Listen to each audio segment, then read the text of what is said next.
Thank you, thank you. Oh my gosh.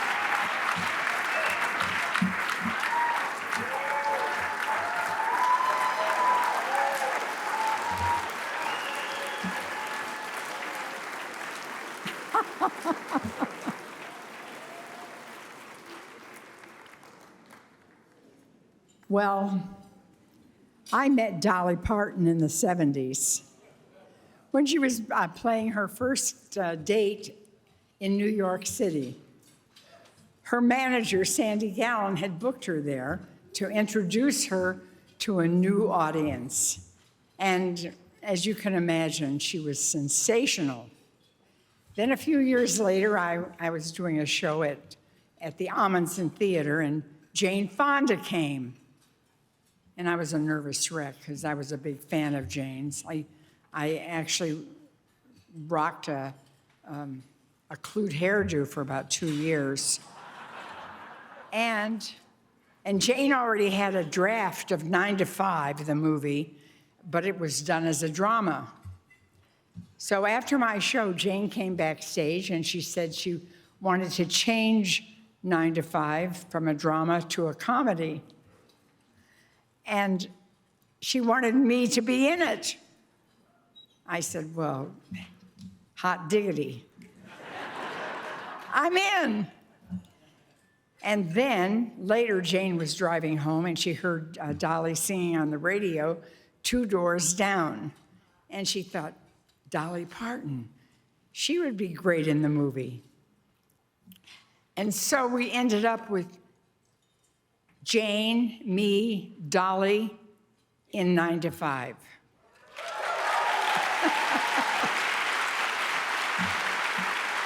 And in 9 to 5, which may be the only film in the history of the business, that the 3 leads had impromptu pajama parties. We had several at the Beverly Hills Hotel. And really, let's be honest, I mean, I can't imagine during The Godfather, can you picture Brando inviting Pacino and Duvall for a sleepover? I wonder what they would be wearing. I remember Dolly had baby doll pajamas, and I don't remember what the others were wearing. Oh, that sounds like a joke, doesn't it? Me sort of ogling Dolly. It was not intended.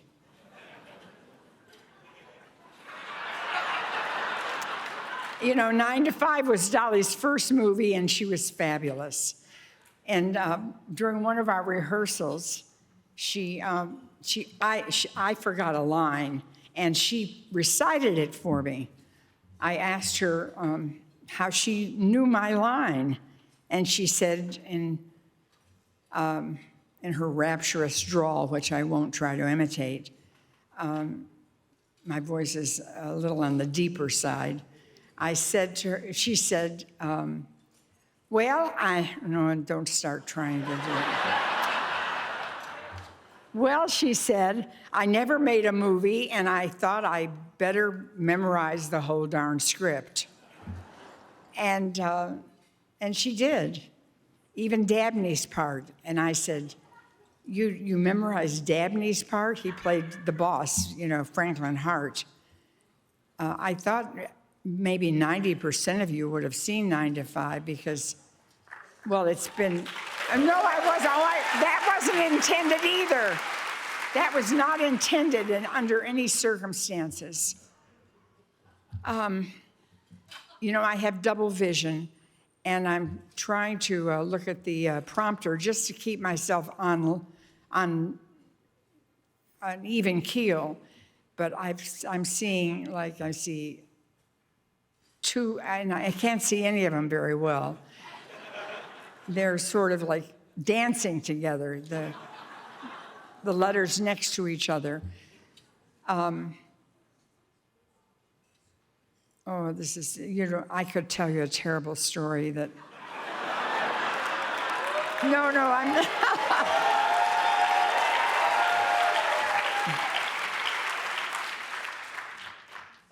9 to 5 was nominated for Oscar for Best Song.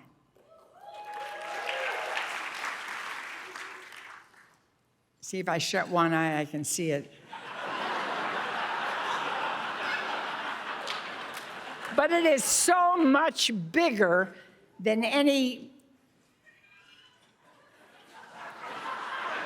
singular theme song on a movie soundtrack. In fact, that song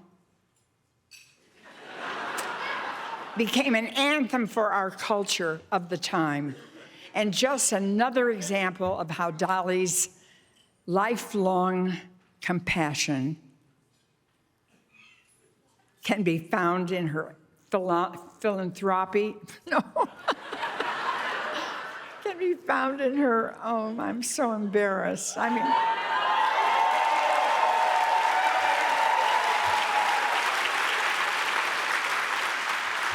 it can be found in Dolly's philanthropy and in her art. She's received 2 Oscars, 11 nominations, Grammy nominations, an Emmy Award. She's released dozens of studio albums and sold more than 100 million copies of those records.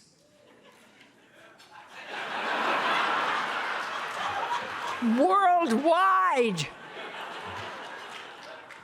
But tonight is not about her achievements on screen, on stage, or in the recording studio.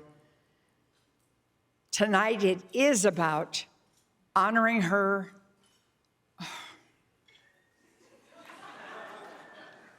I didn't know it was going to do this. I should have known that when there's an image that's stagnant, sort of stagnant, it starts doubling up on itself.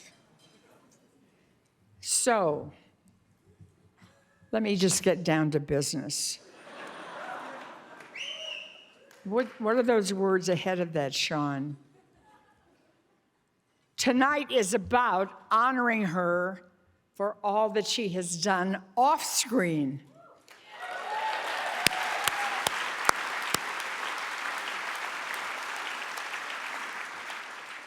It's her lifelong commitment to give back.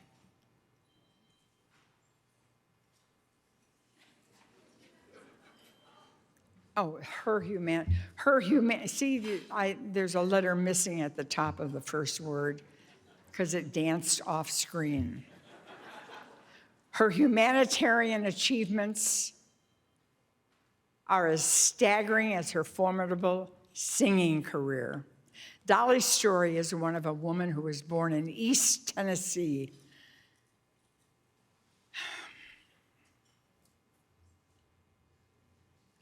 Who never strayed from her roots.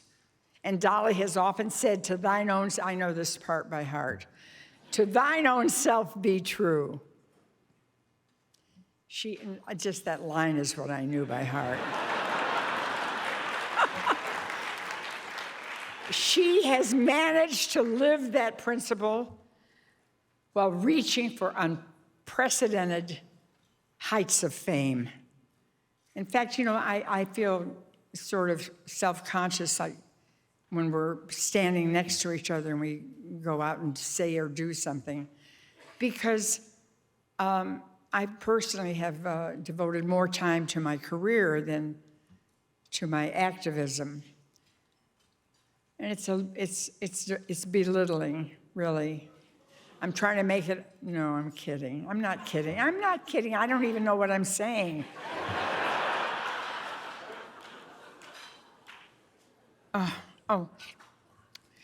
That very authenticity, this is so great.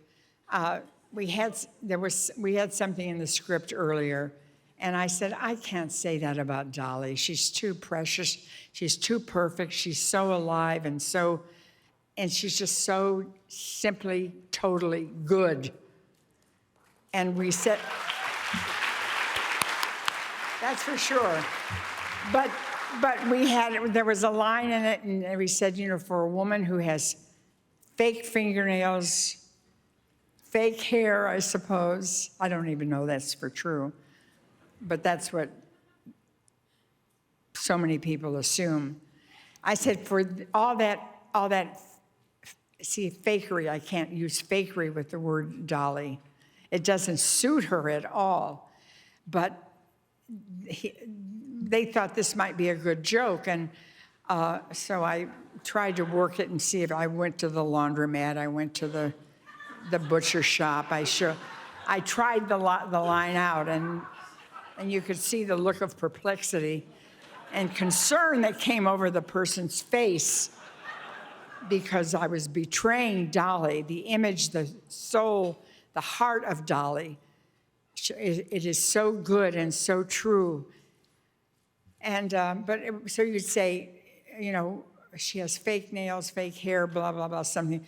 But she is the most authentic person I have ever known. And that's, and I know I've stretched the show till some of you are going to have your cars repossessed or something. I didn't mean it that way either. That is why Dolly is so deserving of this honor. Her authenticity, her purity. And have you seen her making pancakes and stuff like that, that she's selling, and she's going to give the money to, maybe Jane Fonda, I don't know. She's so, and but she's too savvy. She's pretty hip. And I'm going to end this by just saying her authenticity, her generosity, her concern for other people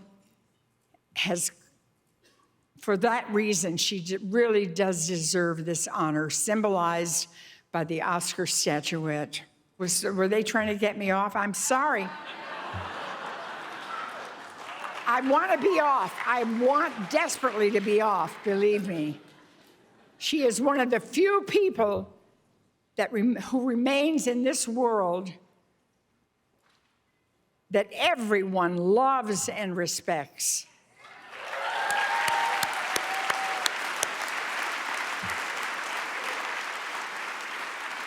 Not just in 9 to 5, but 24 hours a day, every day of the year. Congratulations, Dolly.